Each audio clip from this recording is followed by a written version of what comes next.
But first, the U.S. has promised $200 million in new humanitarian aid for the millions displaced and affected by the war in Sudan. War broke out there last April between the army, led by Abdel Fattah al-Burhan, and the RSF paramilitary, led by his former deputy, Mohamed Hamdan Daglo, known as Hemeti.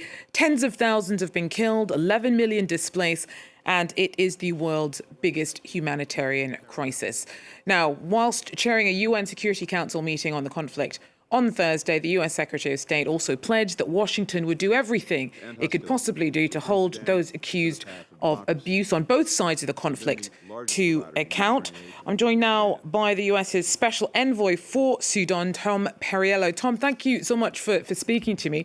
Now, first of all, just give us a bit of a sense of where things do stand currently when it comes to humanitarian access in Sudan, because that's been a real issue throughout the lifetime of the conflict.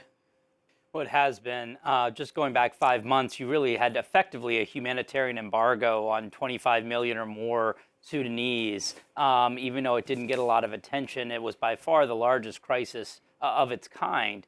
5 months later, we've had steady progress, working with our UN colleagues, working with the authorities in Port Sudan. We now have every major hard tarmac road into the country open. We've got some flights going. We're getting progress just today on a humanitarian corridor into parts of southern Khartoum that have not had emergency aid since the war began almost 2 years ago.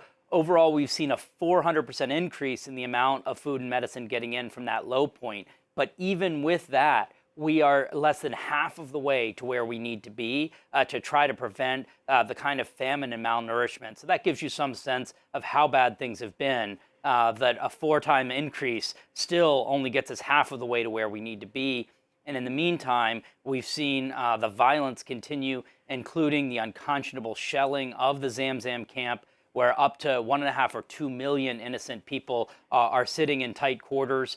We have seen a pause, at least for a few days, from the RSF in that shelling. We must see the restoration of international humanitarian law, including humanitarian access, but also that protection of civilians. I mean, you only met with Burhan, as far as I understand it, for the first time last month in Sudan. It's been hard going. How much faith do you have in either side's intention to truly try and find a negotiated way out of this? We need them to come to the table with the political will to get out of the way of the Sudanese people.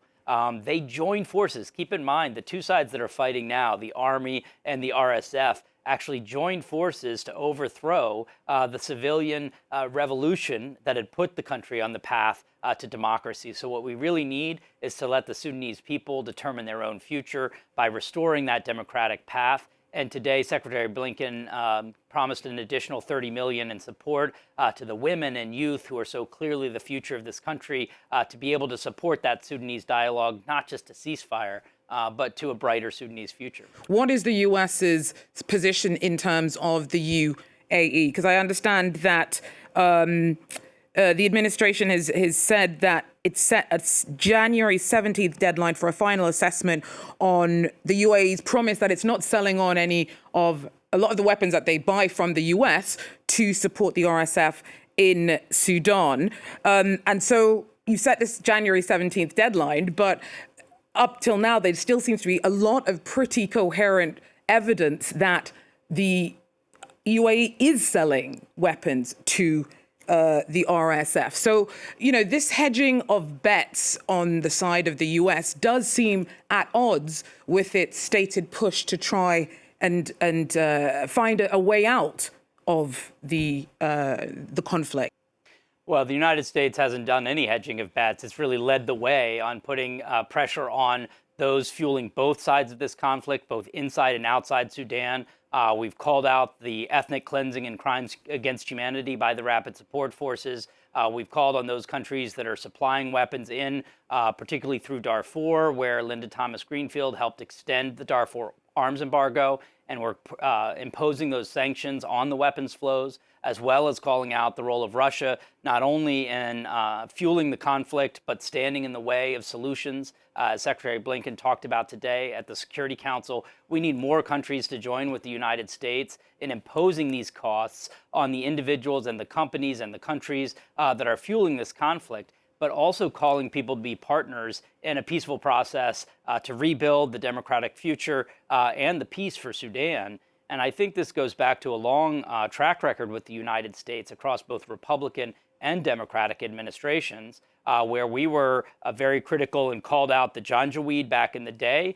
We were critical of the SAF's decision to formalize a role for the RSF and then to invite them in as partners in the effort to throw off the civilian transition. So the United States has had a very clear track record on that.